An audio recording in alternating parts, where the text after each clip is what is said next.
Hi, everyone. We've been holding steady at about 13 people, so I'm assuming this is about what we're going to come into the room. So welcome uh, at the end of the 2020 Alexis Elliott Memorial Round Robin. Um, Incredibly grateful for everyone who came. Um, Even though it's a different modality, I hope to capture some of the spirit of the round robin. Hopefully, some of your highlights included way too many rounds, way too fast, an impending feeling of dread about the rest of the weekend, and everything is just as it always is. But another thing that is important to the round robin that I didn't want to change just because we were online uh, was the tradition that we have with our awards. Our speaker awards, as well as the tournament itself, are named after some incredibly special people. Um, and even though it was online, we wanted to find a way to still um, do a tribute to those people. So if you didn't know, the speaker awards at the tournament are named after the former director of forensics at Marshall University, Danny Ray. And the tournament itself is named after Alex Elliott, who was a debater at Western Kentucky University. Um, so usually, like I give a speech about it, but this year, since we were online, we thought we'd take advantage and let you hear from some other folks. So have a little video for you all to watch. And at the conclusion of the video, I'll give out the awards, and then we'll commence with our final round. I really appreciate it.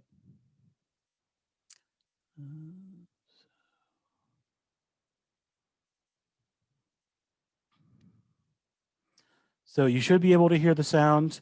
Doggett, could you wave your hands if you hear it? Hear it? Okay, we're good.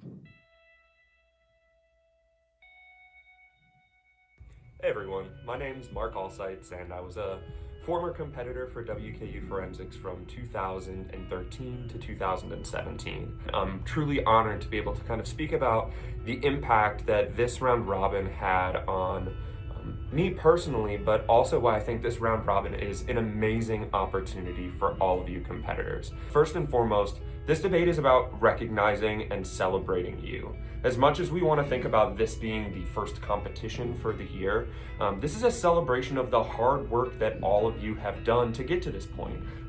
You all are here because you've been recognized in the past for something that you've done that is exuded competitive excellence. And so congratulations for being at this tournament. And for those of you who may be watching this video at some point but aren't at the tournament, this is something you should want to strive to get to. Look up to your peers who are competing in this tournament because we should be celebrating the amazing success that they have had in the past. Not only are you being recognized on the national circuit, but many of you come from highly competitive programs with a number of great debaters, but only a couple of you can be selected from each school. So I think that you all should take a massive amount of pride if your program has selected you to come to this round robin, because it's not an easy decision for coaches to make. The one thing I do want to say along with this recognition is, don't take this as a sense of entitlement. I just talked about coach decisions. My junior year, I was able to fortunately compete in and win the round robin. I wasn't even chosen to compete in the round robin my senior year.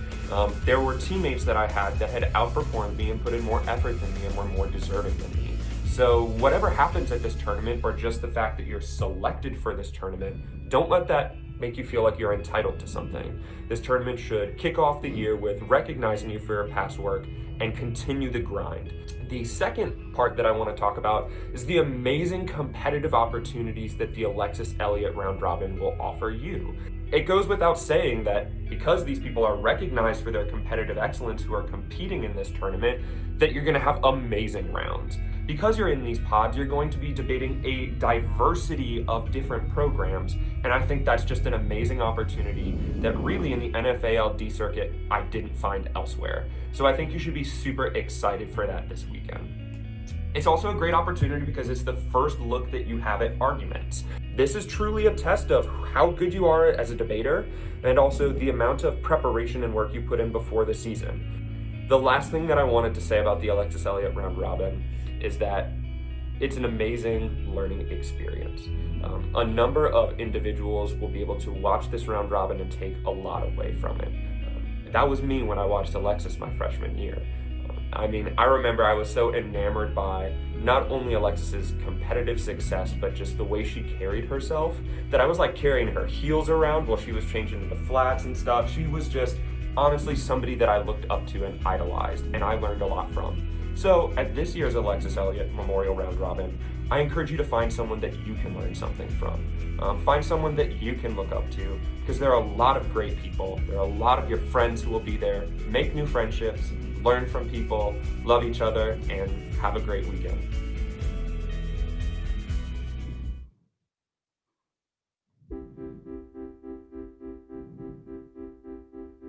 All right, so I'm going to keep this short, because if I don't keep this short, I know I will absolutely lose it. And you always used to make fun of me and say that I had an ugly cry like Kim Kardashian when she cries. So there are no words to explain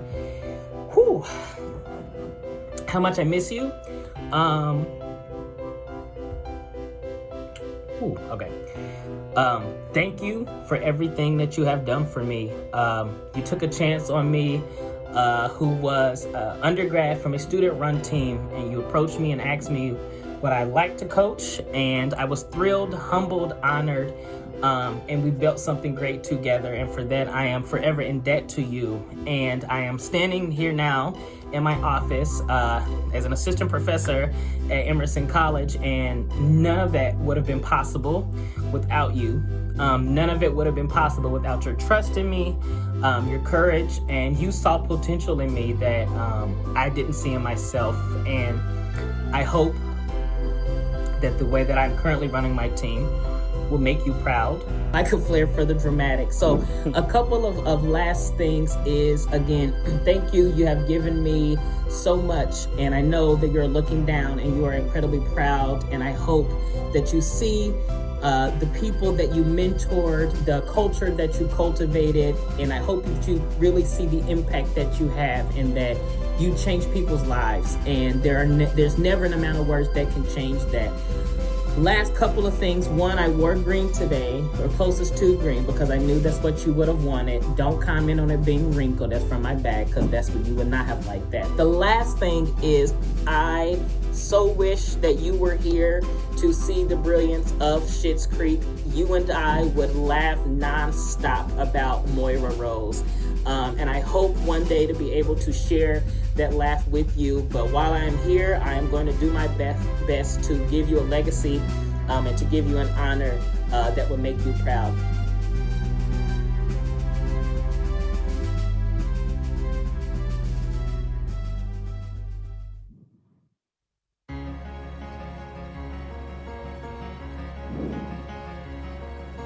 Hi, my name is Susan, and today it is my honor to talk to you about my friend, Alex Elliott.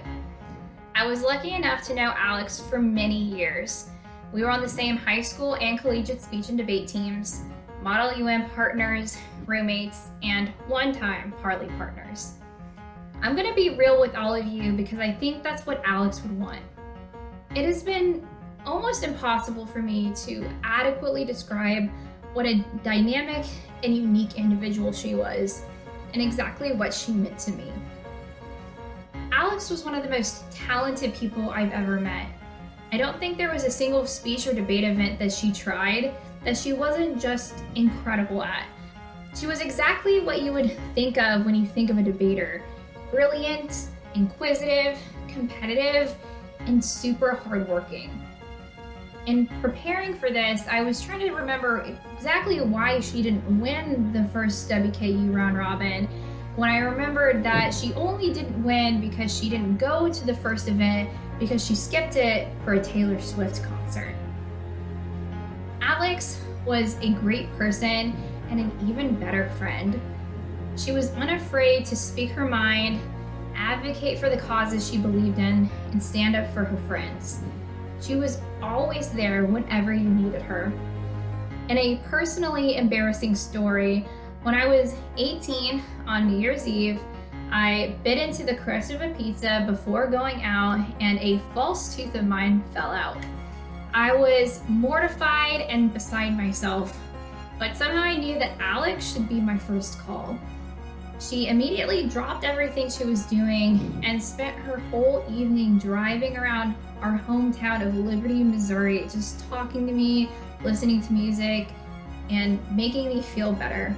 It's still one of the best New Year's Eves I've ever had. Alex was also an incredible teammate, and I think that's something that anyone who's been on a team with her can attest to. She was the first person to welcome new members into the fold and make them feel part of the squad.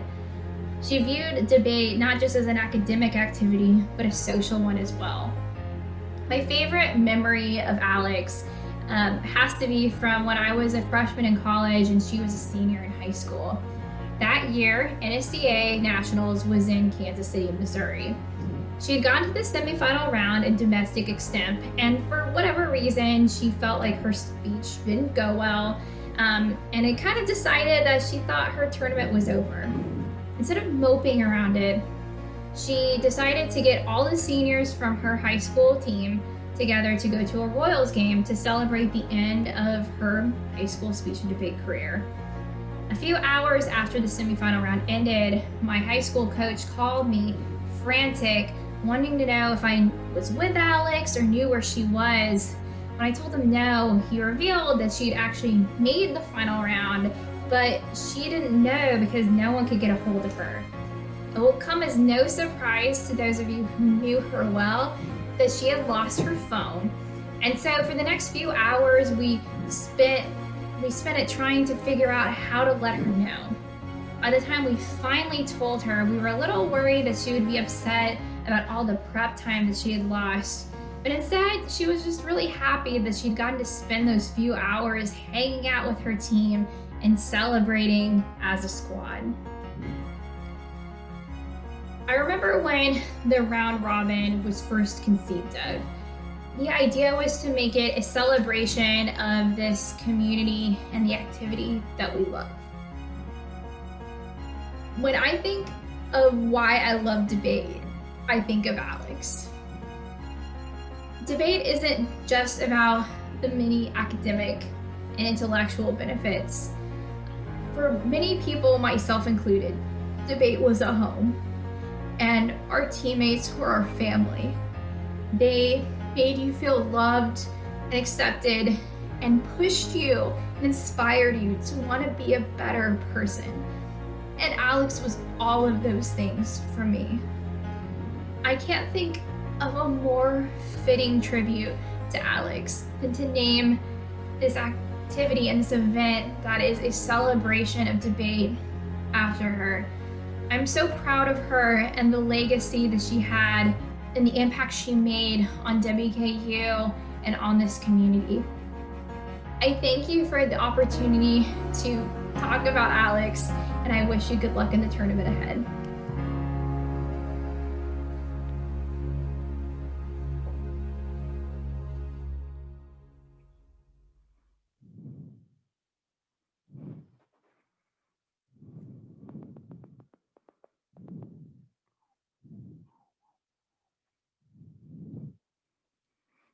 Okay. With that, I'm going to announce the speaker awards named after Danny Ray. In sixth place, from the University of Nebraska-Lincoln, Addison Stugart. In fifth place, from Truman State University, Cammie Smith. In fourth place, from Western Kentucky University, Isaac Keller. In third place, from Pennsylvania State University Speech and Debate Society, Sarah Stevenson Peck. In second place, from the University of Nebraska-Lincoln, Nick Wallenburg. And the winner of the 2020 Danny Ray Memorial Top Speaker Award goes to Western Kentucky University's Madelynn Einhorn.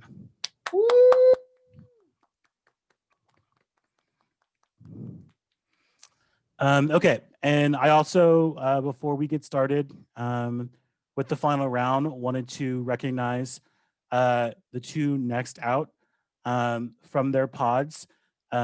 As it was referenced, these are incredibly difficult debates. I think we had more splits this year than we've ever had before in these debates. Good thing or bad thing, I can't say yet.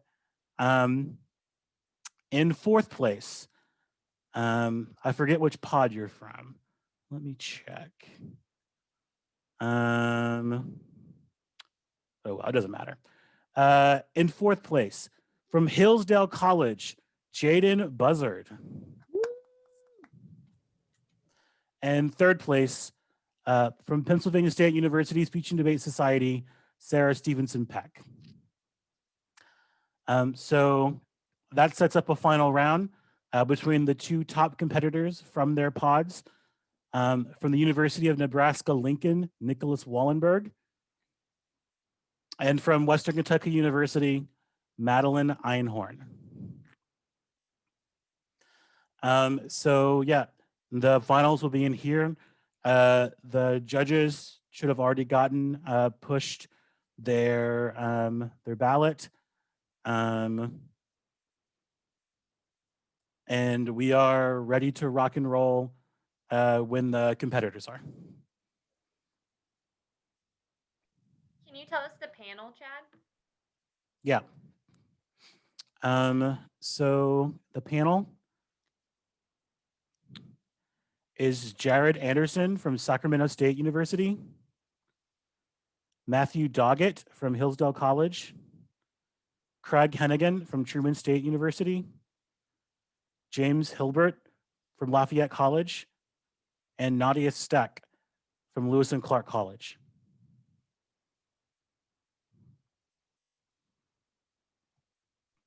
Thank you. Good luck for those two debating.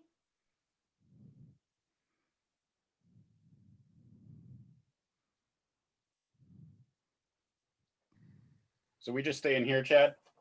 Yep, the debate's in here, the stream's in here, and it'll just be in here until you're done, and then tomorrow. Oh boy. Bright and early. More.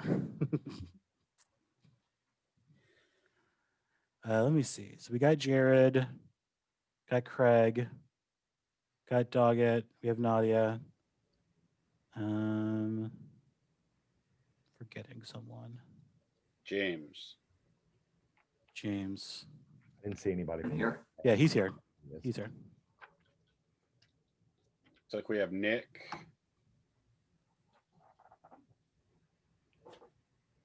Yeah, we have Nick and we have Madelynn. So Okay. Yes. Will you get me a small pepperoni pizza? Ooh, get one for me too, Doggett. Jared said he wants one too.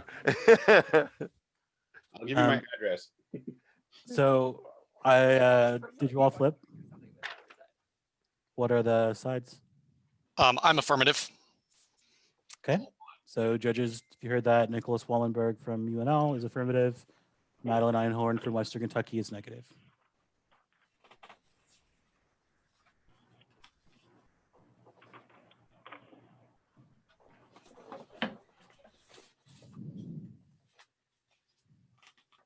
Do we have a speech drop?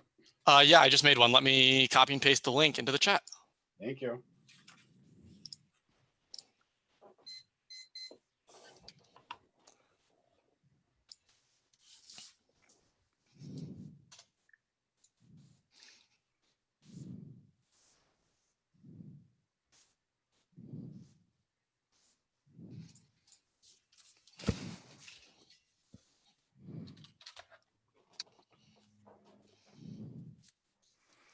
While they're setting up, we can briefly, I want to briefly thank all the judges for judging. Especially want to shout out John Boyer. He was like, man, this is a tough judging commitment. And I was like, oh, I was pretty sure it said everyone only had 5 rounds. And he was like, oh, I think I got all mine in a row. And he did have 5 straight debates with some kids at home too. So appreciate that. Appreciate my team who, whenever you say that they kind of give up their coach to host, it's definitely always true. But man, online it's I have not seen them. I don't know what's going on. So I hope things are well with you all. Thank you. And then I want to thank Gaynor Newman, the director of forensics at Western Kentucky University, for making that video. It was, I don't know, personally very touching, and I think it really captured kind of what we're trying to accomplish here with the round robin. So with that, I'm gonna give it to Nick and Madelynn and stop talking. Bye. This is definitely my 6th round in a row now, Chad. It's mine too. Well, I'd like to thank Matthew Doggett and Jared Anderson as well. Nice. I think because I'm also in my 6th round in a row now. No thank yous for Nadia. Sorry. That's fine. I don't deserve them. Go Grizzly. All right. I've got the 1AC uploaded if everybody has it open. Give me one sec. second. I'm getting it open right now. Yeah, no big deal. I have to close like 40 documents. Hang on.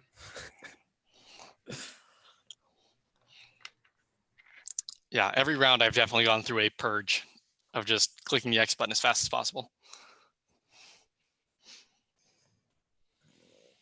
Close that. Do that.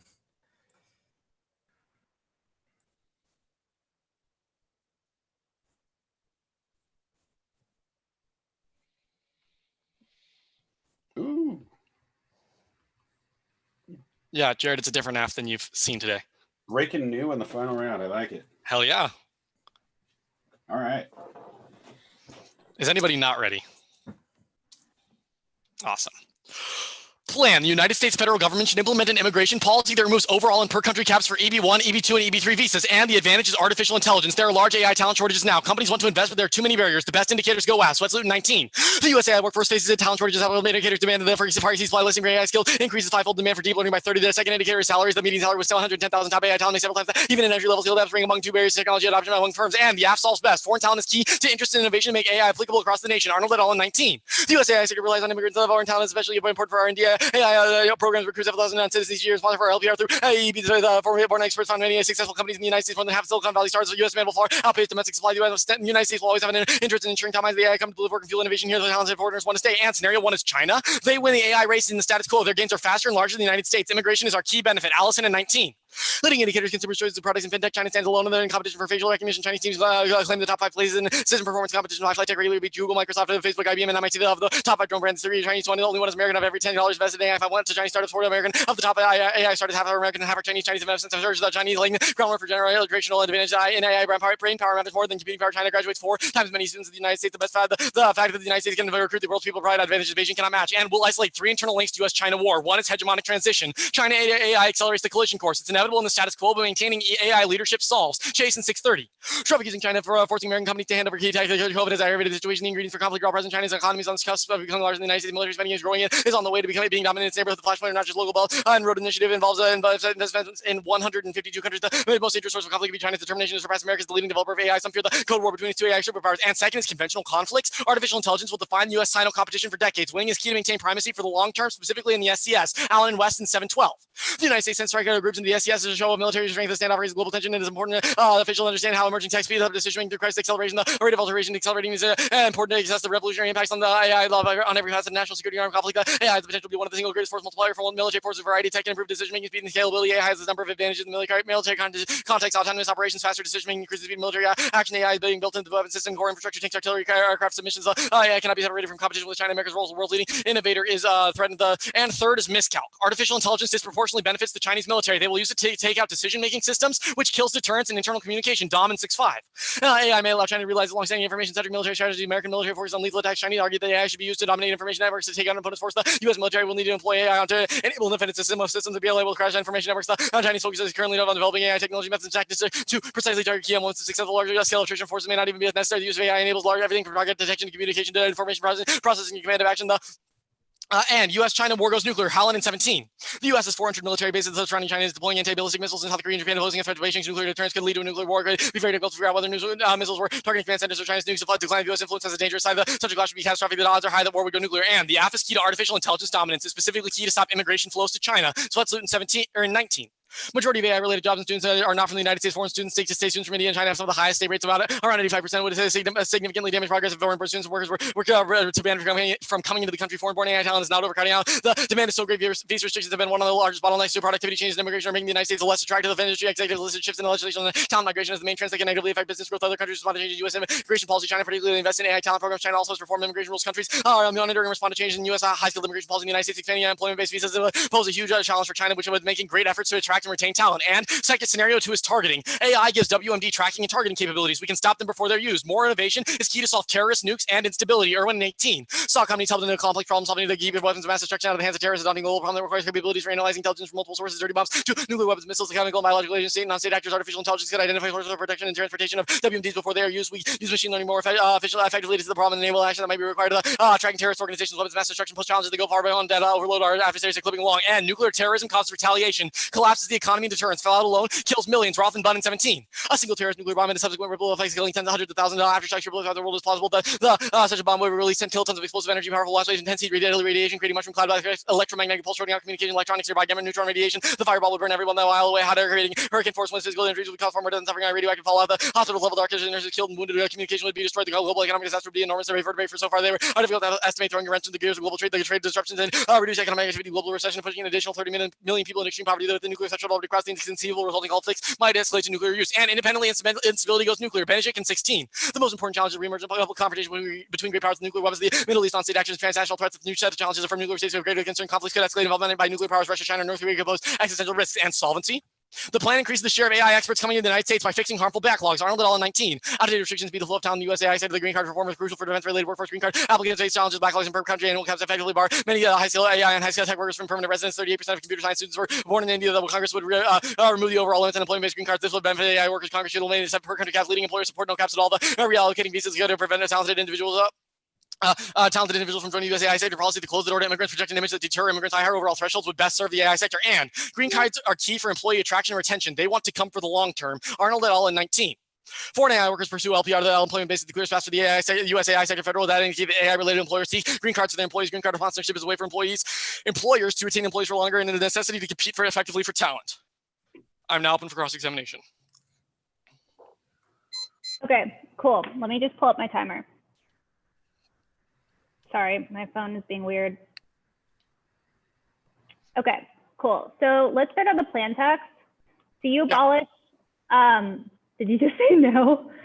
No, I said yep, sorry. Okay, no, you're fine. I just thought it was a joke. So you remove overall visa cap, so that includes in highly skilled and unskilled immigrants, low-skilled immigrants? We remove overall and per country caps for EB1, EB2, and EB3 visas. Okay, so you just removed the per country cap. The per country and the overall okay, so like the number. Employment-based visas. So like how many visas are currently given out? We would argue not enough. We would say that there are currently harmful backlogs because of the per country caps as well as the lack of enough green cards accessible. Okay. That removing both is necessary. So let's go into scenario 2, targeting the Irwin evidence. What's the time frame for developing this capability with AI? The Irwin evidence doesn't give a specific delineation, but it does say that artificial intelligence is necessarily key as globalization continues and interconnectedness continues to happen to monitor and keep track of weapons of mass destruction. Yeah, but like what's a feasible time frame? Like this card's from 2018, it hasn't been developed yet. Right, because we haven't had immigrants. We would say that the DoD and SOCOM are focused on it now. It's just a matter of having the talent to do it, which is what the AF does. So we would say that it gets into development stages right away. Why hasn't China been able to develop this technology?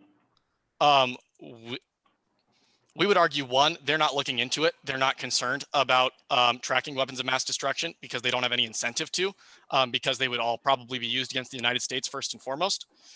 Secondly, the third internal link on the first advantage says that China is more focused on using AI as a way to take out systems of systems, not as a way to like monitor conflict. Okay, cool. So then let's move on to the first part of the advantage. So the AI race and the status quo, how do you overcome funding barriers? Our argument is that immigration is necessarily key. The Allison evidence indicates that the United States' best benefit against China is the fact that we recruit talent from all over the world, and that increases our innovation of tech, which means that even if China outpaces us in overall investment, they don't develop the new cutting edge tech. Secondly, Zwetsloot says we steal your workers. Can I ask a question about the first part? Yeah. You say that you want to get immigrants from all around the world, but removing the per country cap means that immigrants will come from like 7 countries instead of like a 100. How does that like lead to cutting edge technology if there's no diversification of skills? The argument is that each individual person is different. To say that everybody from India has the same ideas, kind of fucked up. We would argue. That's definitely not what I was saying. But like you argued. I'm just saying that more people is better. It's not a question of all over the world. In fact, our Zwetsloot evidence says that if we could get more people from China in, that it would take away their edge on any kind of worker innovation. Okay. But China has explicitly said we don't want the USFG to implement restrictions or to remove restrictions. Cool. I'll upload.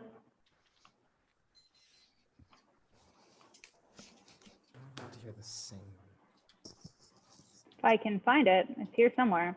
I just have had so many files today.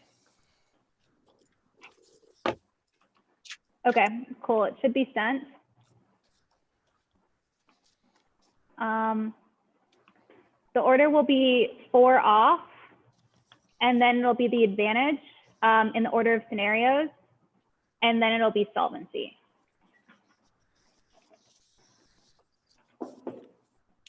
Give me that case order again. Yeah, of course. So it'll be the advantage in the order of scenarios, and then it'll be solvency. Okay. It's really just case and order. I get it. Yeah. Okay. Anybody not ready? Okay. First off is the counterplan tax. The President of the United States shall issue an executive order that removes overall and per country caps for EB1, EB2, and EB3 visas. It solves extras allow the President to effectively implement immigration policy without congressional oversight. Wadsworth 20. Executive orders are nimble, powerful tools that allow the President to establish new processes ultimately produce results. The President circumvent Congress can easily modify restricting only use. The President make proclamations for such a period deemed necessary to spend intrusive immigrants or impose any restrictions they deem appropriate. This refers to legal literature and the executive order to explain immigration policy. The immigrants can exercise power regarding entry by using a number of executive tools. And Trump's strict approach on immigration is key to re-election. The counterplan pulls the rug from under him. AP 20. The President is betting he can energize loyal supporters who are fighting in Congress, which decided he couldn't end legal protections for young immigrants. Trump attempted to defect on immigration. He couldn't defend himself. He allowed Trump to fire up his bases centerpiece. The 2016 victory. Trump has built presidency around the hard line on immigration policy. He's been eager to return to those same values, acknowledge the worries self-president, but was easily to step us with steadfast conservatives. And re-election and guarantees extinction from climate change. Trump will boost fossil fuel block government efforts to curb emissions and encourage the unraveling of Paris. Demecki 20. A re-elected and emboldened Trump would destroy the world on climate, sending us to the worst-case scenario. The system that supports left to be irreversibly transformed. The world is going to cost us climate disaster. Trump will send fossil fuel to overdrive against the coal and gas companies received from re-election. Trump needs the most environmental oversight. We've lost the government fighting climate change could trigger an international catastrophe. The Trump elected in countries like China and India might give up on meeting goals, potentially kill us for ourselves together. Trump wins in November. The climate is screwed. Decide number 1. Miller controls the Trump administration's agenda on immigration. The plan causes him to undercut enforcement and begin influencing other policy areas. 2C18. Miller remains a powerful player on immigration. He's close to set the agenda. He's installed excellence in key U.S. agencies and started himself with DS deliberation, diplomacy, rapidly tighter productiveness, the king of immigration. Trump plays on Miller to press out on immigration policy. Immigration wasn't just a single issue cared about instead of the backlash didn't deter Miller. Instead, he learned of the government same-pictured agencies rapidly and will changes Miller to lead tremendous supposedly over the democratic project policy councils willing to cut deals if you do me free rate on immigration. I'll leave you alone on other stuff, and that leads to dangerous nuclear conflict. Lucas 18. Under Trump's spiral and outright chaos, crucial and strict alliances for rhetoric and leading nuclear war. One key difference is better stated is the promotion of foreign policy and the proud has basis and business allies. Miller, the main architects in immigration, all against a small group of regimes to totally friend and destroy North Korea and cold Kim Jong-un, lock him in and more Eastern deserves the tone, the better, whatever the consequences. Dish on number 2, terror. The U.S. border is currently secure, but it's close to being overwhelmed. The outbreaks down security and leads to mass terror influxes like in Europe. Mullins 19. Dozen terror attempts to infiltrate Europe, resulting in numbers below the attack and more than was recorded. European states do not have the capacity to cope. The U.S. is quite different than 400,000 migrants were apprehended considerably European Europe following the arrival in 2019. The system remains that breaking for the United States. I'm experiencing the same unplugged under comprehensible breakdown of security. The DH has been tremendously successful security homeland since 2001. Terrorist infiltration is possible. Americans should not ignore this. And Hezbollah south of the border represents an immediate threat. Sustained DHS border security is essential to maintain a global framework capable of countering W&Ds. King 19. To deter Hezbollah from smuggling nuclear material across the U.S. The U.S. should take all necessary steps to authorize nation states to possess nuclear problems. world is more unstable now than before. The Cold War, the nexus, border security, lies in coordination of the nuclear terrorism, border security is vital to national security process, DHS, and global task force brings together agencies, outcome, counter-proliferation of weapons, domestic suppression, adversaries constantly evaluating potential threats. Smuggling can exist in Latin America, behooves the U.S. to take this seriously. They also impact out to nuclear terrorism. We agree on the impact. Then, third dissent. Senate passes CR, now the latest delay possible. Sustained focus and efficiency are key. Keel 923. The House passed CR that is unclear when the Senate will take up consulted into next week, not scheduled to take until Wednesday, the last day, whether or not we can wrap up this week. And substantial reforms to immigration will polarize conflict, prevents the budget from being passed. Fossil 19. Trump has managed to focus on legal immigration. Trump has been succeeding in Congress, making the most Republicans afraid to speak up before he enters Congress through bipartisan efforts to enact meaningful immigration reform. These days, neither is interested in empowering something Democrats are often completely impractical proposal, never a chance of passing, completely ignoring the other party president, propping up radicals. Democrats should be moved to the center with the combination of increasing enforcement and stop that funding is key to prevent. Keep the government open and prevent further economic decline. Or else go in 20. The phrase government shutdown is topical gun. You've seen this before. The economic crisis, normal activity seem to hang in hazy balance. The usual possibility defending the government isn't so normal. The backtrack is ongoing pandemic, continuing resolution, best case scenario, setting up the government during a pandemic and economic crisis would be devastating and destroys a political economic stability, leading to intense global conflict. Thompson 20. International relations see rifles war for the tax changes, revivalist youth cling to leadership, not the potential challenges. China will make it in schools of future text and intelligence, safer prediction, political economic stability, give way the present hierarchy, or most realistic return to a volatile ambitions, fear leading to intense global conflict. What matters as their perceived challenges, Cold Wars, and challenges to economic rival global conflict since the leads to commercial rivalry. Let's go on to the advantage. On the first scenario, China will never pursue global leadership, low profile votes, international backlash, and domestic problems. Plea 18. Instead of celebrating the world's #1 economy, ignored Chinese leaders and released the public emphasize China's developing countries declines actively participate in international club. China's spread to low profile growth, rising duplicates, improvement in status, development, and higher additional responsibility for hegemonic Chinese orders who lose in USA's strong military diplomatic presence, far more powerful. China surrounded by major powers who are likely to accept Chinese dominance in India, Japan, Russia, domestic challenges, aging population, slowing economic growth, converting economic powers to selling to hegemonic agenda, self-defeating other countries, push back, more realistic for China to act in collective abusers of others. And no miscalc, interdependence, lack of war support, and recent empirics prove. Heath and Thompson 17. The key political and strategic negative crisis could escalate to lower their relative stability, to lower hostility, accidental, similar like the U.S. experiencing tensions. The two remain far from rival. They view each other's important trade partners, recent summit China, and illustrated lack of preparation constantly leads conflict. Leaders face strong intensive diffusing crisis. And competing with China in AI development is a recipe for disaster. Multiple scenarios stand in catastrophe. Brown 20. Sino-U.S. competition over AI development is real application, policymakers, security development, inherently unstable. I agree with analogy data to electricity, transformative technology, and most applications flows also comes with unintended consequences. The race to development race on AI safety and ethics could be catastrophic. AI policies cannot be anticipated. AI poses multiple risks down the lens of future cooperation rather than competition will be crucial. And skip the next card. I'm going down to the Johnson evidence. AI militarization causes escalation regardless of who leads. Regulations only effective mean preventing conflict. Johnson 20. AI augmented conventional capabilities and avert escalation by coming nuclear, non-strategic nuclear weapons, undermining strategic stability, increasing the risk of nuclear confrontation, especially United States and China. The effect will be determined by perception rather than capability. Robust normative legal framework will increasingly enticing the result. AI systems push to cognitive and physical abilities of human decision making. Let's go on to their second scenario. Their second scenario, their link piece of evidence is from 2018 and it indicates that AI may eventually be able to resolve things like WMD terrorism. But when I argue, I give you a much more high probability of current terror scenario, they can only solve speculative impacts and advantage. And two, this technology is not inevitable. They're developing the technology with AI. There's no certainty or guarantee that this technology comes into fruition, which is why you should prefer stronger borders that prevent terrorist attacks in the first place. And solvency.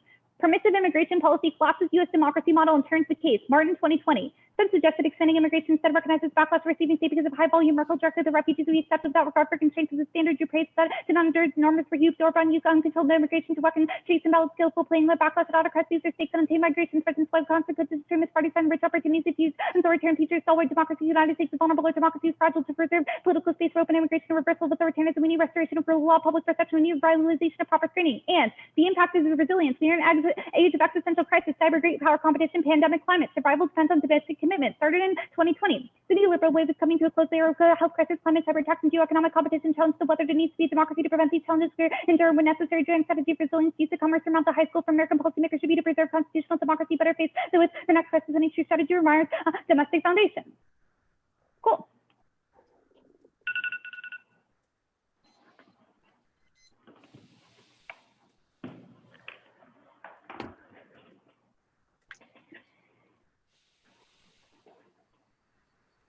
Okay, are you ready for cross-X? Yes. Let me get the one in C pulled up. All right. Are you ready? Mm-hmm. All right, this is a terror disadvantage. What's the link here? So the link is that the introduction of additional workers into the United States makes it more likely that terrorists try to infiltrate the United States. So the argument is increasing high-skilled immigration causes terrorism. Where does the card isolate that? So the piece of evidence that I read does a comparative analysis between the United States and Europe and finds that when Europe relaxed standards for highly skilled immigrants, it led to like a mass influx of terrorists. Where does like it say high-skilled immigrants? It's a holistic, it's a holistic card that analyzes holistic policy changes. All right, your impact card, the King 19 card, says a breakdown of the southern border is bad. How does the app cause a breakdown of DHS border security? So the app causes a breakdown of DHS border security because one, there's more resources allocated towards the surveillance of people who are getting specific visas. The DHS has to trade off. And two, there's like a greater likelihood that people along the southern border will try to come into the United States. Like one of the employment visa categories that you get rid of is a like low skilled immigrant visa category, which the primary number of candidates for that come from like Latin America and the Mexico region. So it becomes a much easier place for Hezbollah. Which EB1, EB2, or EB3? Which one is the Mexican and Latin American ones that you say causes terror? I think it's like EB3, but I wouldn't like quote me on that. Oh, you I wouldn't just know quote it's you one. on the link? Wait. I'm going to finish my sentence. I was going to say one of those visa categories is 100% like low skilled immigrants who primarily come from that area. All right. The XO counterplan condition? Yeah. Condo. All right. What is the net benefit? Is it just the internal one? No, there's also politics. The budget politics? Yeah. All right.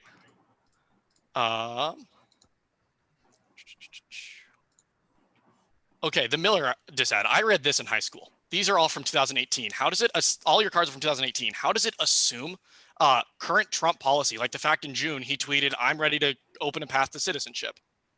So that didn't happen. I can read you contextual evidence to COVID in the next speech. Miller has cracked down with the advent of COVID, and he's been very clear that he will not allow permissive immigration policy.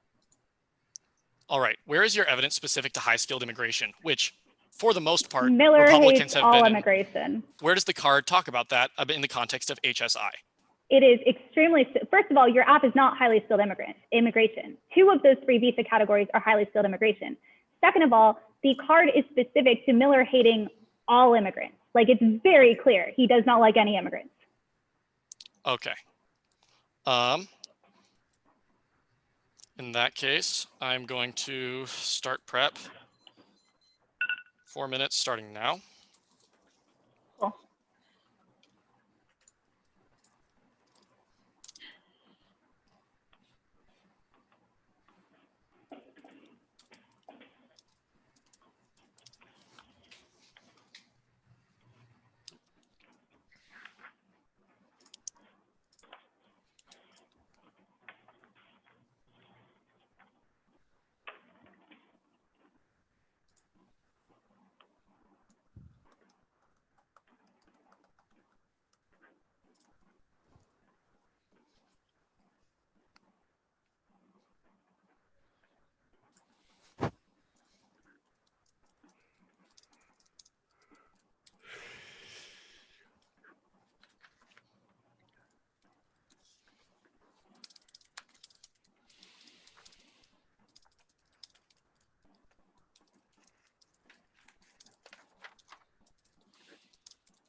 All right, stop prep. I have 1 minute and 25 left.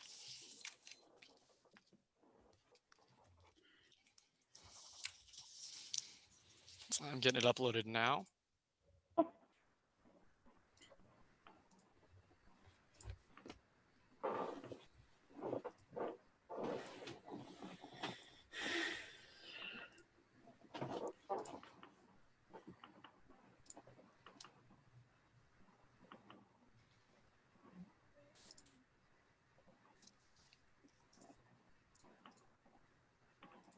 Okay, it should be up. The order is going to be the solvency, then the advantage, then the XO counterplan / 2020 disad,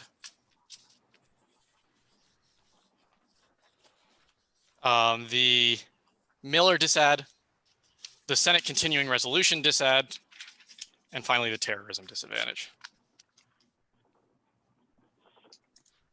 All right, I need that again.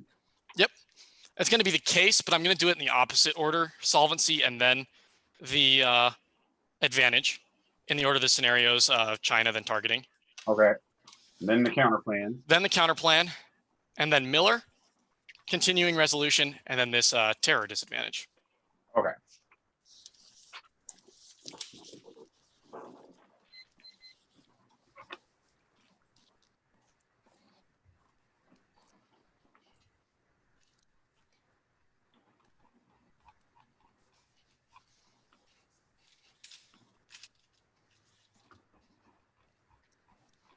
Is anybody not ready? All right. The plan solves removing the per country cap and overall cap on employment-based visas, increases the number of AI experts coming into the United States from countries like China and India by dispelling harmful backlogs. That's the first Arnold card. The only argument they read here is this resilience disadvantage tagged as a solvency deficit, but no link. Your Martin evidence assumes untamed migration. It's not specific to EB visas. We only increase 3 visas, and the example uses are refugees and open borders, neither of which are about the AF and non-unique. Trump is already stroking anti-immigrant violence. Portland should have triggered the impacts of the disadvantage, and AF solves the internal link. We solve for all the internal links to the existential risk. Artificial intelligence will resolve the technological advances necessary to solve these impacts. This is just a bad argument. Go to the advantage. There's a short labor. There's a large shortage of AI workers now. Education and transfers from other sectors are too low. Only an overhaul of HSI can improve the overall AI workforce. Empirically, most of our technical advancements were achieved by immigrants. 2 scenarios. First is China. They win right now. That causes war with the United States. We're going to isolate 3 internal links. The first is hegemonic transition wars. China is attempting to surpass in the variety of spheres. The SCS, one belt, one road, in GDP and military spending. AI is the flashpoint that will give them the edge, so that they think they can be this, which causes lash out. That answers the China doesn't pursue hedge argument. But second is conventional conflict. China AI escalates them. Conventional conflicts through decreased reaction times and increased weapon capabilities, makes any flashpoint road to full-scale war. They say that it's necessary, that it's inevitable, it's a recipe for disaster, and it's inevitable, and only regulation can solve. Group them. We say that it's inevitable that both the United States and China develop artificial intelligence. It's just a matter of who wins. The second internal link card that I just extended argues why the United States having primacy is necessarily key to stop China from continuing to pursue and to create those regulations. The third argument is miscalculation. China uses AI to take out our information systems, making the U.S. more likely to assume the worst and fire the first nuke. Only U.S. AI can counter their attempts. Their argument is that there's no miscalc, but that doesn't assume China taking out our system of systems where we are unable to communicate with other American ships, and we assume that we've been attacked. That means we strike back. Second scenario is targeting. AI improves nuke targeting tracking capabilities, which allows us to take out nukes before they are used. That solves nuclear terror and instability caused by rogue nations, which both cause extinction through a combination of climate effects and active overreactions. That's the Roth and Bunn evidence and the Benedict evidence. The only argument here is that the link is old and that they have a higher probability scenario. One, the shitty link proves they don't have a higher probability scenario. Secondly, our evidence indicates that as soon as we have the talent, that's the first thing that the DoD is going to focus on. Means the timeline's probably not that long. Go to the counterplan. First, permutation do both. There's no reason why we can't. Second, permutation do the counterplan. It's an example of USFG action and can't solve the AF. They can't remove statutes. Only Congress can do that. And broader Trump rhetoric thumps. He won't actually tell anybody about it. He'll just keep focusing on why immigration is bad if it's going to lose in the election. And conditionality is bad. Our interpretation is you get one dispositional advocacy. Lets us straight turn the net benefits without it gives the 1AR strategic abilities to straight turn net benefits and prevents them just kicking the counterplan to go for just the disadvantage because they read two contradicting links about the popularity of immigration. Also causes a time skew because I have to waste time answering counterplans that they're just going to kick. Next, artificial competition is bad. They can't have an internal net benefit based on the passage of the counterplan text. It makes the net benefits extremely unpredictable. There's no way the affirmative can prepare against them because they're all based in the counterplan text. Justifies the permutate the counterplan argument. And third, process counterplans are bad. Interpretation, you can't change the process that the app has done. You have to you can't just change the process the staff has done. All they do, violation, all they do is increase executive or change it to an executive order that it moots the entire 1AC and makes it moots the entire 1AC, and it's not real world. That the solvency deficit above about why Trump can't change the INA proves. And red state polling has Biden ahead nationally by 12 points. His lead is bigger than you think. Silver 924. Biden's actually polling comparatively well. Many of these red states, his deficit is single digit, with Democrats usually losing by double digit. Biden, who isn't as easily type guy as liberal, has a bit more red state appeals. Red state polls play the Biden as a 12-point national lead, and the affirmative should be able to capture any of this net benefit too, because it requires full USFG action. Go on to Miller. Miller doesn't control immigration policy. Kushner's the one dealing with legislation in the school, and Miller has to work with him to keep his job. Feldman 19. Mr. Miller, what may appear Senate, but he does not have the whole power. Senate in the White House on immigration. Kushner's deeply involved in immigration. Kushner operates behind the scenes, has been working on immigration reform package, including an increase in some legal immigration. Mr. Kushner is working on a legislative track. So Kushner is working on immigration legislation involving success on criminal justice reform. And no, there are no links here that are unique. They're all from 2018 or earlier, and Trump's definitely done shit on immigration that Miller hasn't told him to do since then. And no diversionary war. Trump is handcuffed by his advisors. Empirical evidence proves they are terrified of his lack of emotional control and will withhold information decision-making power. Even if Miller doesn't, military generals will. Scudo and 86. Trump advisor hesitated given military operations fearing the president might accidentally take the United States into war. The president hesitated, concerned that he might indeed order a major attack. He could make a decision that would lead to escalation, though they needed related to Iran. Trump's unpredictably permeated official U.S. interactions with the leader of the country across the globe. Both allies and enemies realized that his decision process was unpredictable. The U.S. adversaries were continuing where their own advisors and institutions and agencies they lead were often in the dark. And go on to the continuing resolution dissad. Uniqueness overwhelms the link. Bipartisan support, and nobody wants to get stuck with the shutdown among the RBG death. Warner in 922. The House approved a bipartisan bill to keep the government funded. 359 to 57 vote. Trump is expected to sign the bill. The deal was negotiated by Pelosi and Mnuchin. In light of the strong vote in the House, the Senate looked likely to approve legislation. Even with much attention focused on the Supreme Court vacancy, there was little appetite for either side or for brinkmanship over a government shutdown. And the plan is bipartisan. Voters overwhelmingly love the plan. Polls prove. Carl 18. Polls show that 80% of registered voters favor skill-based migration, 90% of Trump voters, 79% of independents, and 72% of Democrats. And cross-supply, no. And we're going to go for no impact to shutdown. It's happened multiple times in the last 2 years, and we have not seen any of these global lash out impacts that they're talking about. This is just a ridiculous fear mongering, but we would say that WMD tracking and targeting impacts necessarily solves the impact. The Benedict evidence says that we are able to solve instability as it arises in other nuclear states, means that even if they backlash, the affirmative is able to solve it. Finally, on the terror dissad.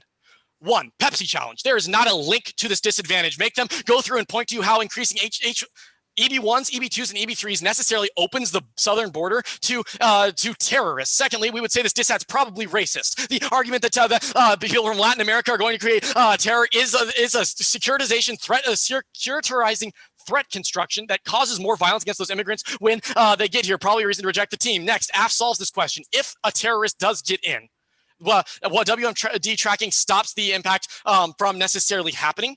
Finally, China war necessarily outweighs. In a world where U.S. and China go to war, we can't focus on counterterrorism efforts. The DHS definitely goes to shit. All right, prep. Okay. Give me 1 second to pull up my timer. Okay, I'll start now.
When does my pizza get here, Doggett?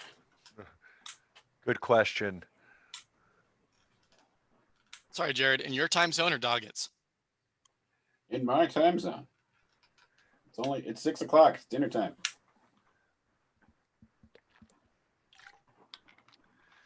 I promise it'll get there by 7. I swear.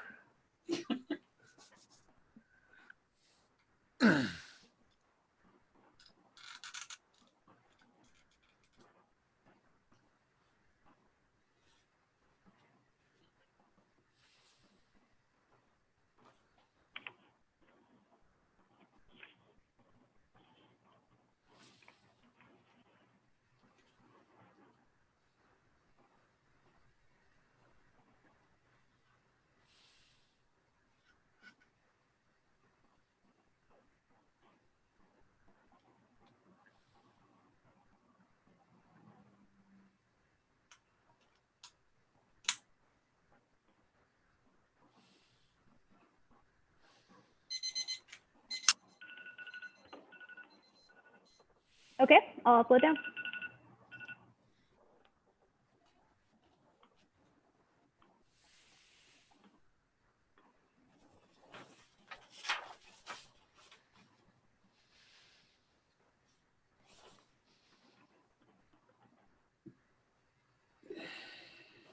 Okay, it should be sent.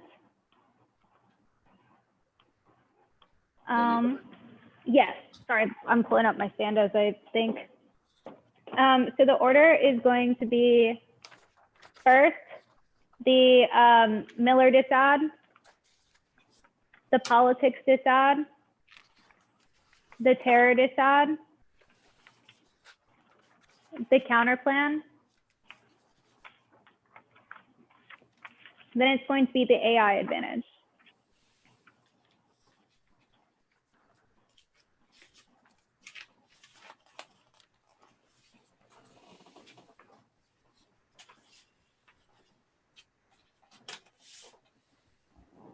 Okay. Anybody not ready? Okay. First up, the Miller just said, I'll concede their defense. This is that it's not unique in the Feldman evidence. This is the Kushner's sort of in control. On the politics, they said, I'll concede that uniqueness overwhelms the link. That means that they don't get access to their planned bipartisan link term because the bill is going to pass Congress no matter what. On the terrorists at all, I'm not going for it, but I'll answer their argument about how they're going to reject the team. This isn't racist. My argument is that Hezbollah is going to pretend to be immigrants like they terrorist organizations did in Europe. It's terrorist organizations who are gaming the system. My argument is not that immigrants are gaming the system. It's merely that the Hezbollah will use any opportunity that they can get. That's like very different from just myopically asserting that immigrants are going to be terrorists. They say that this is a reason to reject the team, but they never give you any framing or any reason why it's a reason to reject the team, especially because they're obviously going for big stick impacts and they're classifying like people as terrorists too with their second impact, which clearly means that like they agree terrorists are going to try to game the system to some extent. That means that they can't extend this argument. Okay, let's go on to the counter plan. First, I'm going to answer their theory arguments. So first, I'll start on condo. I'm going for the counter plan. I'm functionally unconditional. Going for the counter plan solves with their office. Counterinterp, logical limited conditionality. The neg can introduce one conditional advocacy and the status quo always remains a logical option. Defense, one no spillover. Their standards assume conditionality sets the standard for infinite neg cracks, but our interpretation limits the neg counter plan to 1. 2, consistency rules check. NFALD rules constrain neg counter plans to be consistent with neg offense. Yeah, and 3, fairness. No neg block and app literally gets 2 minutes of extra prep time. Don't buy their policy debate back files. Neg and LDs uniquely need counterplans to engage in the debate. 4, real world logic. When criticizing policy, it is common for people to suggest alternatives, even if proposed since the original policy wins their arguments abroad. That doesn't mean that the original plan is the best thing.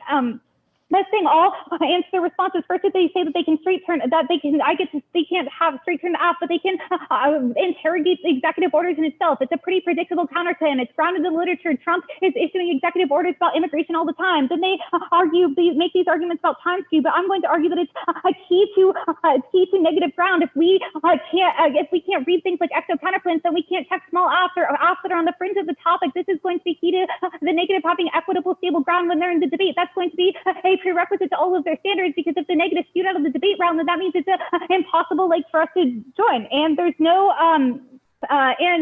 potential abuse. The counterinterp on voters don't vote, just drop the position. And then on the process counter plan, I meet because I'm going for a counter. I meet because I'm functionally going for the counter plan, and then counter interpretation. The negative may run process counter plans. A couple of standards. First, limits. It's going to be key to check back the negative.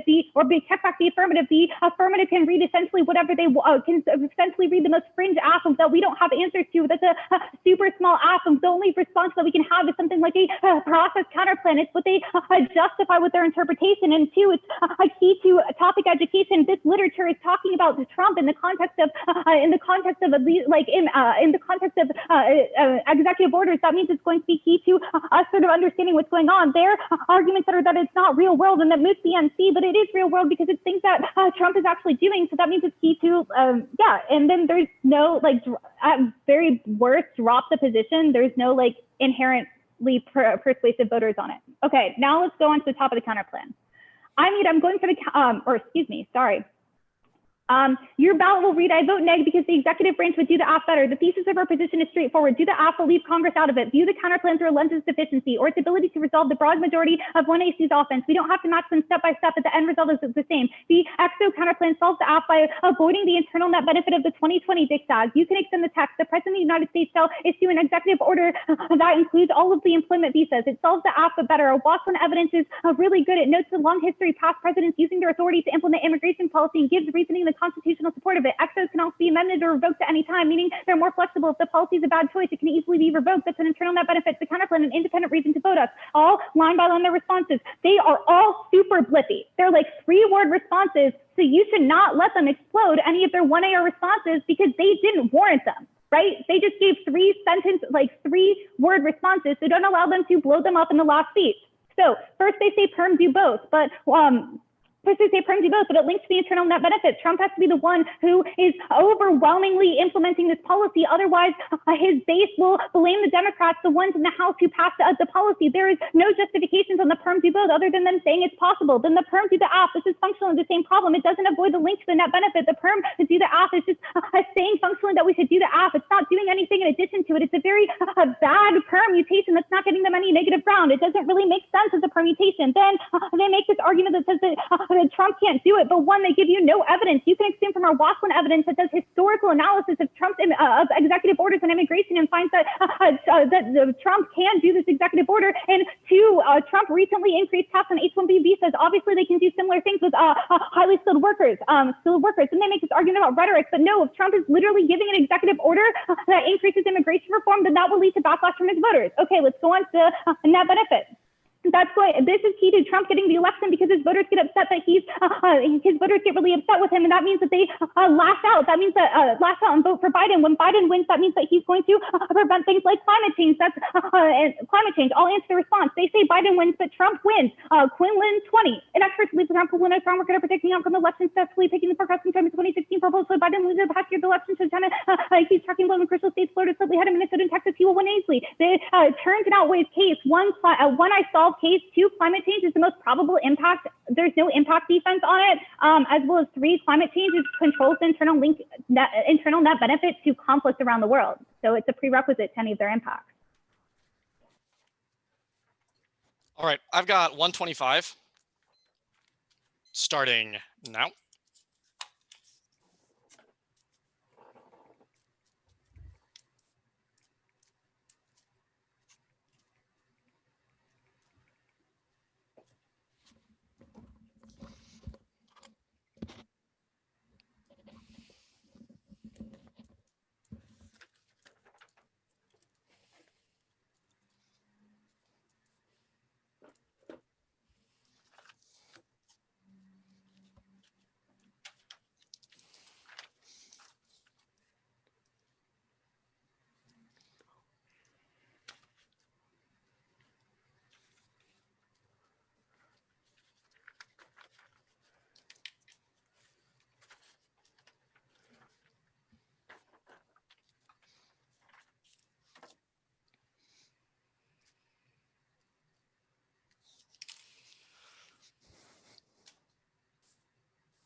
The order is going to be the AF and the counterplan.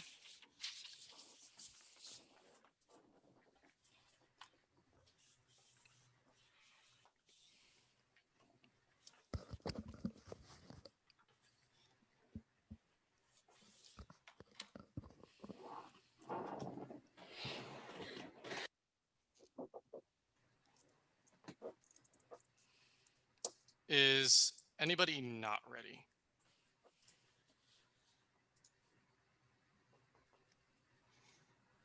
Oh, actually, sorry, I totally forgot. We're going to do the continuing resolution disad on top. Or AF continuing resolution exo counterplan. Do the order again. Sorry. It's going to be the affirmative case. Solvency, the advantage. I'm not going to spend long there. Then we're going to go to the Senate continuing resolution disad. Okay. And I'm going to cross apply that to the exo counterplan. Okay.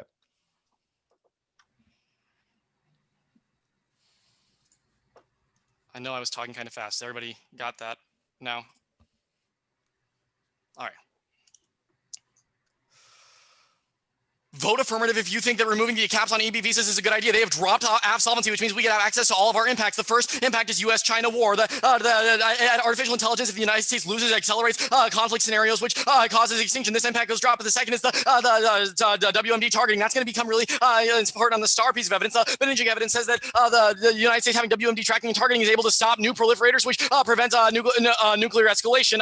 They drop the AF, means it just comes down to whether or not we can win the counterplan, which we will. Cross-apply the dropped Carl 18 card that says voters love the plan because it's voters love skill-based migration. That's going to become really important on the counterplan argument. Actually, no, don't cross-apply that argument. They answered it. Never mind. Let's go to the counterplan.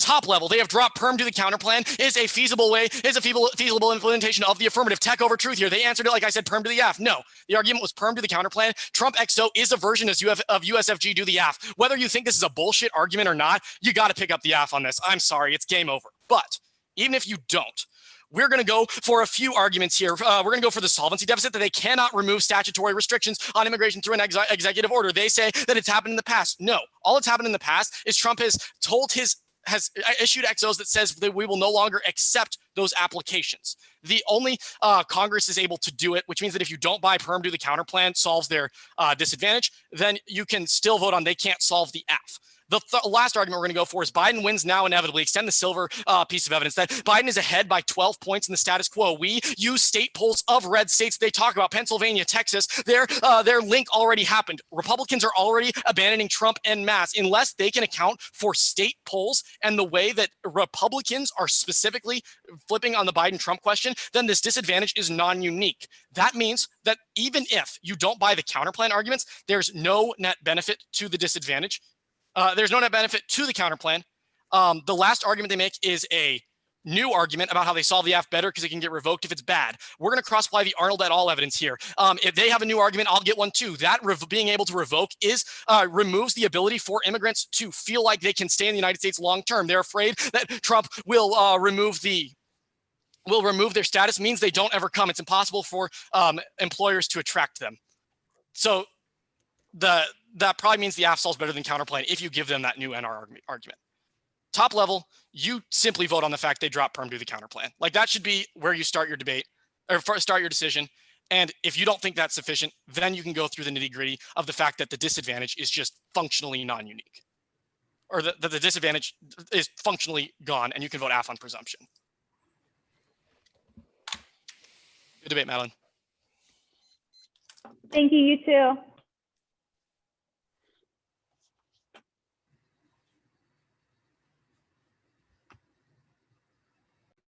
I'll be back in a few minutes. That's okay with everyone.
Chad, are you going to announce? No, whenever they're all in, you all can announce. Okay.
It looks like we have a decision.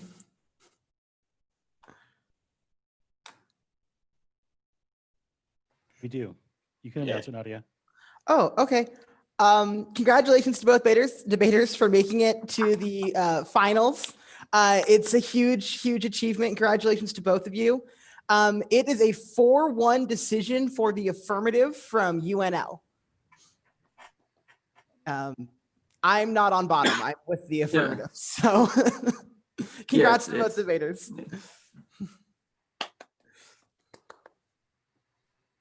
I don't know. I guess I'll say something first, as I was the person who voted neg basically on the counter plan. I wish that in this round there was a bit better explanation for me on the question of like whether the plan can or can't or normally would or normally wouldn't be implemented through an executive order. And honestly, like, you know, I don't have a ton of research background on this topic. It's not something I've looked into, and neither of you did a great job convincing me that your beliefs were totally true on that point on whether the plan can be implemented through an executive order. And to some extent, like on the affirmative, you were telling me sort of both. You were like on the perm debate, you were saying that's normal means would be through an executive order, while elsewhere on the counter plan on solvency debate, you were like, Trump can't do it through an executive order. And so it seemed like there was a lot of confusion about whether this could or could not be done through an executive order. Absent like anyone having a clear answer for me, I just assumed that it was possible in some form for this to be done through an executive order. I know there are executive orders that affect visas. I don't know specifically if you can use the caps, but I didn't feel comfortable just believing that it absolutely couldn't be done without someone telling me that. I know maybe this is common knowledge for people who debate the topic. I don't know, but so I think the CP did work, and the act didn't really tell me why the counterplan had worse solvency than the case in a sort of important way. So I thought the unique impact here was the risk of this election event. I looked at the two pieces of evidence and I didn't really think either of them were that great. Probably the source on the Biden wins card was better, but it wasn't like super definitive. And it even said in the card, like maybe the polls were wrong and it was closer than we thought. And the other card was also somewhat a little dubious, but so I really think like probably the risk, like he's probably going to win, but there is maybe some risk and we can avoid that risk if we just go with the counter plan. And I didn't really buy the perm that the plan and the counter plan were the same thing. I would have wanted to see more analysis about this being the actual normal means that this be passed. And that's literally something you're telling me is impossible elsewhere on the flow, that the plan couldn't be done through an executive order. And so then I think it's a little dubious. I think neither of you really were telling me that this was going to be done through an executive order. I think you're really like adding something there, or something that you're elsewhere telling me is just not even possible. So that was my thought on the part.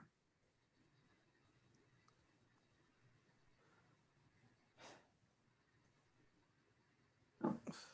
Everyone else, tell me why I'm wrong. Who wants to go next? I can go. I'll be really quick, and I want to go home. I voted on the perm. I think that it was just mishandled. I think you spent a lot of time on theory, which I understand why, but like some of it was like a little bit too much, and like you didn't have a good understanding of what he was saying with perm do the counter plan. I don't know if perm do the counter plan is the proper one, but I understand the explanation when he says it. I think it might have been perm do the plan and saying that like the plan is the counter plan. Like perm do the counter plan is usually a test of whether it's plan plus, at least I think. But either way, he's saying like, yeah, an EXO is an expression of the US federal government. That's what I have on my flow. So like, he's just saying that like, it's a sleazy argument to be like, you never asked me if we passed a bill, right? And he acknowledges it's a sleazy argument, but it's there and it's dropped. Yeah, I think that like, if you had just like taken a minute and just even asked him in your prep time, be like, yo, give me the perm text, right? Then you would have like no problem answering this and it would be a much different result. I'll go next. Yeah. I mean, I vote on perm, do the counter plan. I have it pretty cleanly on my flow that the perm to the counter plan. It's simple, like it is technically USFG action. So therefore it's the exact same thing as the AF. I don't have any arguments about why he's not allowed to do this. I don't have any arguments about why, we can't, like, why that isn't like an offensive reason. And on top of that, also, I think I think you need to do something with the affirmative in the 1NR, just plain and simple. Like, I think that, like, when you don't even, like, I think there are dropped arguments on the affirmative that you could be going for that, like, would at least give me ground to kind of go and vote for you on the negative. I think part of the problem is you just get overburdened covering these like 3 nebulous theory sheets. And I only think like really the like process counter plan even has any vote, like the process counter plan theory even has any voters on it.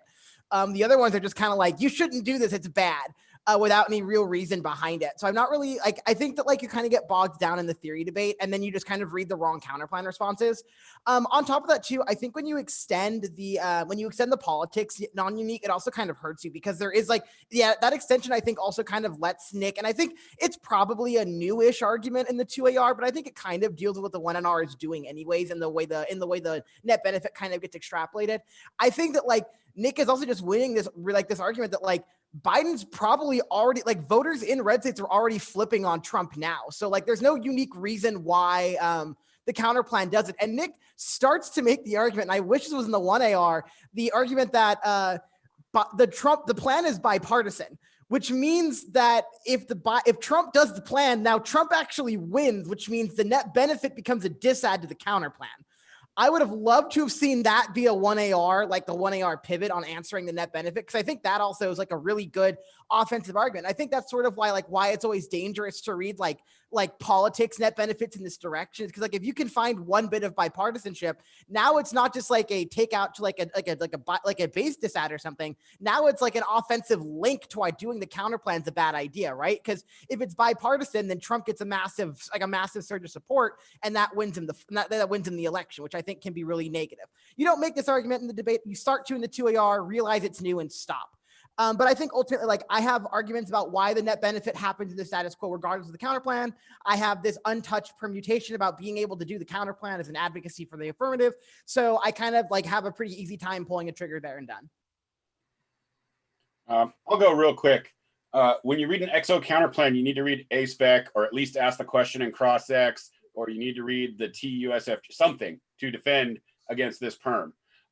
Because yeah, the plan doesn't say Congress, the plan says USFG, the permutation does the counter plan, right? So that perm is also dropped. He actually says it twice on my flow. He says it at the top, and then it comes out again at the bottom of this like artificial competition flow, which I was buying. I don't know why you don't go to that part of the flow, because it's not really answered. Like reading a counter plan and then the internal net benefit is like Trump is spiking his own popularity to get like to crush that seems there's the counter plan shady is the simple answer. Couple of things, Nick, you should be making better answers on, because if this perm isn't dropped, it gets harder to decide. Because I think that James is correct that this solvency question, while you are right, Nick, on the solvency question, like you're not backing that up with any evidence or really with any sort of like, at least add a few analytical warrants, some historical explanation, at least dig into the card that is being read by the neg that shows that none of the examples are of removing statutory restrictions. They're only of adding restrictions. There's nothing that like, the president can't remove statutory restrictions through executive order. Otherwise, Obama's life would have been a lot easier during that 8-year term. So you're right on the solvency question, but you're not like backing it up. So cut that card for next time or do a little bit more on that. Secondarily, the counter, like the AF solves for the net benefit. I don't know why Trump wouldn't get the same link to this by signing your bill as he would by doing it through an XO. There's literally no work being done by the negative to differentiate the process here, like why Trump wouldn't ultimately get credit for it.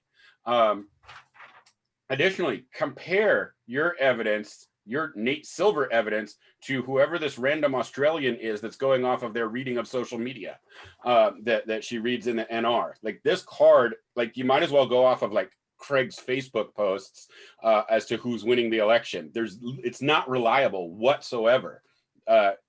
Silver's analysis is just like, do that source comparison. Like just do it. It's a good debate argument. Your evidence is just substantially better than hers. It's true. Hers is false. So do that work. I don't have, unfortunately, Maddie, I don't have a lot of good advice for you on a like better NR strat here.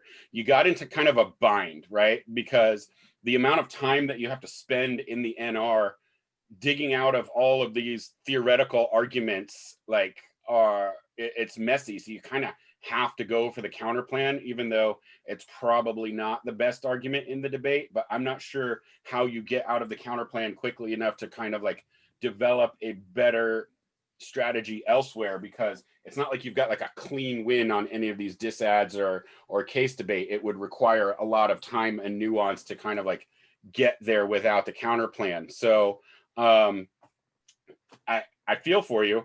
I would suggest, probably obviously a different NC strategy would get you there, but with that NC, the NR needs more offense. Like, even if they're bullshit, turn these theory arguments against him and make Nick go and do the same work you've got to do, right? Because the time trade-off here for you is horrendous. He doesn't go to any of this theory stuff, right? In the 2AR, you spent the bulk of your NC, 3 minutes getting through the theory stuff, right? It didn't work out for you.